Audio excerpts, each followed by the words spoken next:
तो स्टूडेंट्स आज हम लोग जानने वाले हैं क्लास 9, 10th और 11, 12th के लिए एक विशेष टॉपिक जो है क्या है, उत्सर्जन। क्या है? उत्सर्जन। तो बहुत बच्चे को पहले ही पढ़ा दिया गया है। जो बच्चे अभी तक नहीं पढ़े हैं तो क्या कीजिए, पढ़ लीजिए। क्या कीजिए?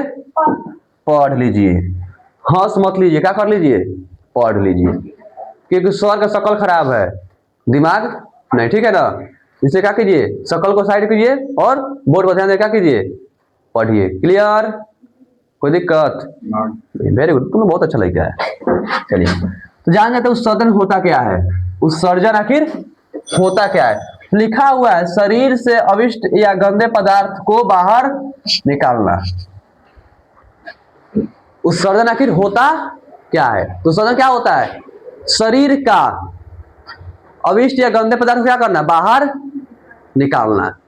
यानी जो भी हमारे शरीर के गंदे पदार्थ होते हैं, जो मतलब कि अनयूजफुल पदार्थ होते हैं, क्या करता है, उसको बाहर निकाल देता है। ठीक है, समझ में आ रहा है ना। लेकिन अब वो निकलेगा कैसे? कैसे निकलेगा? तो देखिए, या तो पसीने के रूप से निकल सकता है, पसीने के रूप से भी निकल सकता है, क्योंकि पसीने का जरूरत नहीं है, तो पसीने के रूप से क्या होता है, बाहर निकल सकता है। या यूरिन के रूप से निकल सकता है, ठीक है, मल मूत्र के द्वारा। क्लियर? अब पूछा जाए कि उत्सर्जन किस रास्ते होता है, कैसे बताइएगा, पसीने द्वारा या यूरिन के द्वारा? कोई दिक्कत है यहाँ तक? आगे बढ़े? चलिए, वेरी गुड, बहुत अच्छा लिखा आप लोग है।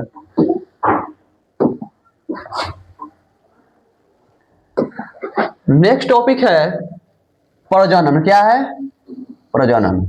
क्या है? प्रजनन। प्रजनन का मतलब होता है जन्म देना। क्या करना? जन्म देना। लेकिन यह बता रहा है सजीव अपने जैसे जीव का जन्म देते हैं या उसे उत्पन्न करती है, उसे क्या कहते हैं, प्रजनन कहते हैं, या प्रजनन कहलाता है। ठीक है, कोई दिक्कत उसे नहीं है। ठीक है, जन्म देने का मतलब क्या होता है, सजीव ही जन्म दे सकता है, निर्जीव जन्म नहीं देगा। इसलिए क्या लिखा हुआ है, सजीव लिखा हुआ है। तो जो अपने जैसे चीज को क्या करेंगे, या तो जन्म देंगे या उत्पन्न करेंगे, उसे हम लोग क्या कहेंगे, क्या कहेंगे, प्रजनन कहेंगे। क्लियर? चलिए अब देखिए, नेक्स्ट टॉपिक है प्रजनन। तो प्रजनन आखिर दो प्रकार के होते हैं। कितने प्रकार के होते हैं? दो। कौन कौन? अलैंगिक और लैंगिक। कभी कभी लैंगिक इधर लिखा रहता है और अलैंगिक इधर लिखा रहता है, उसे कोई दिक्कत नहीं है। आप इधर के उधर, उधर उधर लिख सकते हैं, बस लिख दीजिएगा। नहीं लिखिएगा तब नंबर कटेगा, है कि नहीं। अब कोई पूछे कान बताइए बाबू, कान के, तो कहिए ये भी काने है, ये भी काने हैं। हम कोई भी छू सकते हैं, कान तो आप ही का है कि नहीं। इसलिए बोला है कि लेफ्ट राइट कौन है, नहीं पूछा है ना। अगर लेफ्ट पूछे तो पूछे ई वाला है, क्यों, उसके तरफ से कहेगा तो लेफ्ट ही ना है, कहेगा। देखिए, दिमाग अपना होना चाहिए। ठीक है, चलिए। अलैंगिक मतलब होता है असेक्सुअल, लैंगिक मतलब होता है सेक्सुअल। ठीक है, क्लियर। तो प्रजनन कितने प्रकार होते हैं? दो प्रकार होते हैं। ठीक है, आगे बढ़े। नहीं समझ में आए पूछते रहिएगा। चलिए, ये भी बहुत ही मस्त टॉपिक है। ये भी क्या है, VVI टॉपिक है। ठीक है, अनुवांशिकता। क्या है? अनुवांशिकता। यानी इसमें क्या होता है, एक पीढ़ी से दूसरे पीढ़ी में लक्षण का ट्रांसफर होना। क्या होना? लक्षण का ट्रांसफर होना। ठीक है, यानी अनुवांशिकता का मतलब क्या, उस प्रोसेस को कहते हैं जिस प्रोसेस से आपका लक्षण एक पीढ़ी से क्या आ जाता है, दूसरे पीढ़ी में आता है। यानी आपके मम्मी पापा का बाल अगर बहुत कम उम्र में झड़ना शुरू हो गया, तो हो सकता है आपका भी वो बीमारी आ जाए, वो लक्षण आ जाए, वो गुण आ जाए। हो सकता है कहीं अगर आपके पापा लंबे हैं तो हो सकता है आपका भी लंबा होने की संभावना ज्यादा हो। अगर आपका पापा का हाइट कम है तो हो सकता है आपका हाइट कम हो, चाहे मम्मी का हाइट कम है तो मम्मी का भी हाइट आपका कम हो सकता है। मतलब आपका पीढ़ी दर पीढ़ी क्या होता है, लक्षण को ट्रांसफर करता है। क्या करता है? ट्रांसफर करता है कि नहीं। अगर मान लो कि हम काले हैं तो हमारा बच्चा भी काला हो सकता है, बिल्कुल हो सकता है। कहीं हो सकता है मेरी वाइफ कहीं गोरी निकल जाए तो गोरा हो सकता है। तो मे भी क्या है, लक्षण है, क्या है, एक ट्रांसफर। पीढ़ी पे क्या होता है, गुण का लक्षण क्या होना, ट्रांसफर होना। ठीक है कि नहीं। चलिए, कोई दिक्कत इसमें? समझ में आ गया ना अनुवांशिकता क्या होता है। तो गुण और लक्षण क्या करता है, एक पीढ़ी से दूसरे पीढ़ी में क्या करता है, ट्रांसफर करता है। क्लियर? चलिए, संवेदनशीलता। क्या है? संवेदनशीलता। आसपास के वातावरण को अनुभव करके खुद में परिवर्तन करना। आसपास के वातावरण को अनुभव करके क्या करता है, खुद में परिवर्तन कर लेता है। अगर मान लो कि नॉर्मल एग्जांपल ले ले, देखिएगा जो जैसा रहता है वैसा ही बन जाता है। कहा गया संगत से गुण आवत है और संगत से गुण जात है कि नहीं। तो अगर अच्छे लोग के संगत में रहिएगा तो चांस रहता है क्या बन जाने का, अच्छे बन जाए। मान लीजिए कि अगर 90% लोग, मतलब 100 में से 99% लोग, मान लेते हैं 99% लोग खूब पढ़ने वाले हैं, एगो मतलब नहीं पढ़ने वाला होगा, देखिए वो भी पढ़ना शुरू कर देगा, ससुरा 100 तो पढ़वे कर देगा, हमें बेहुदा है, वो पढ़ना शुरू कर देगा, प्रयास कर देगा खाली पढ़ना ही वाला है। लेकिन वहीं पे और 10 में से 9 को दारू पीने वाला निकल गया, गुटखा खाने वाला निकल गया, एगो शरीफ है, तो हो सकता है उसका भी 99% चांस हो जाए क्या कि दारू गुटखा पीना शुरू कर सकता है, 1% चांस हो जाए ना बच जाए, बाकी चांस क्या होता है बन जाने। तो सेम उसी तरह क्या होता है, ये अपने आसपास के वातावरण को क्या करता है, अनुभव करता है, ये आसपास का वातावरण कैसा है, उसको क्या करता है, खुद में परिवर्तन कर लेता है। ठीक है, आगे बढ़े, चलिए ये आपका सिलेबस है। ठीक है, कि आपको इतना ही चीज क्या करना है, पढ़ना है, इसमें से कुछ टॉपिक नहीं है, सिलेबस है, आपको पढ़ना है, क्या करना है, इतना ही सब क्या करना है, पढ़ना है। इसको याद अभी नहीं करना है, लिखवा देगा कि आपको क्या करना है, इतना पढ़ना है बुक में, चैप्टर में आगे। ठीक है, इस सिलेबस लिखवाया गया है, उससे कंफ्यूजन था सर काहे लिखवाया गया है, और समझ में आ गया ना।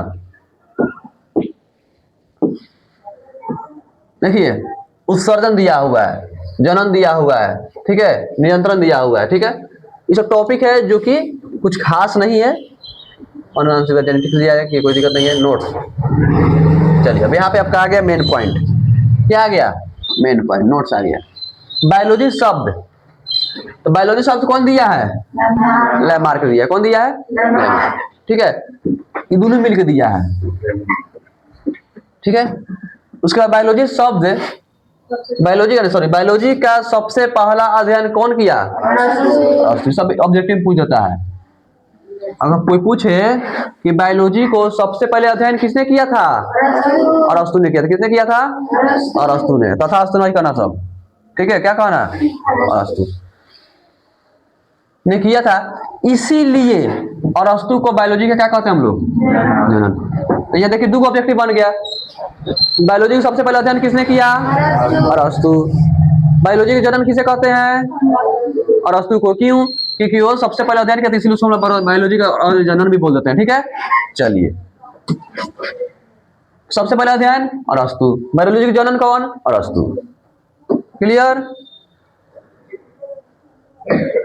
बायोलॉजी के 2 पार्ट्स होते हैं, कितने होते हैं, 2। Biology have 2 types, first zoology, third second botany. इसको भी या तो इधर लिख सकते हैं, इसको भी इधर लिख सकते हैं, इसको कोई दिक्कत नहीं है। क्लियर। तो बायोलॉजी कितने प्रकार के होते हैं, 2 प्रकार, कौन कौन, जंतु विज्ञान और वनस्पति विज्ञान। वेरी गुड, मतलब जंतु विज्ञान और वनस्पति विज्ञान, यानी बॉटनी और जूलॉजी, या जूलॉजी या बॉटनी। क्लियर।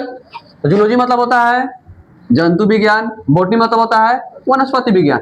वनस्पति विज्ञान में हम लोग पेड़ पौधा का अध्ययन करते हैं, जंतु विज्ञान में हम लोग जंतु या जंतु का अध्ययन करते हैं, किसका करते हैं, जंतु का अध्ययन करते हैं। क्लियर। मतलब जूलॉजी में किसका अध्ययन करते हैं हम लोग, जंतु का, और बॉटनी में पेड़ पौधा का। ठीक है, आगे बढ़े।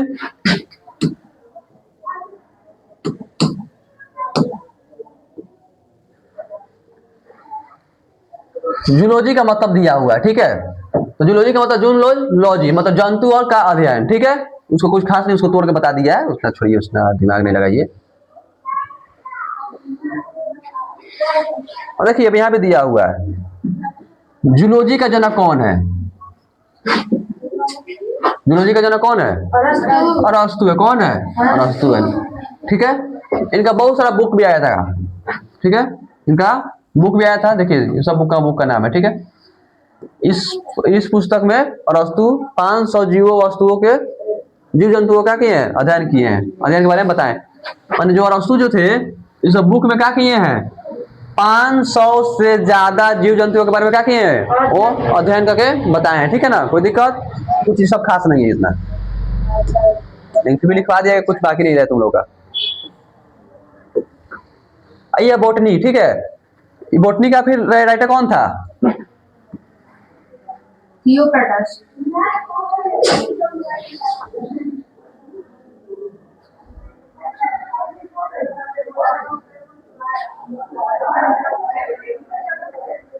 देखिए बोटनी शब्द कहाँ से बना हुआ है?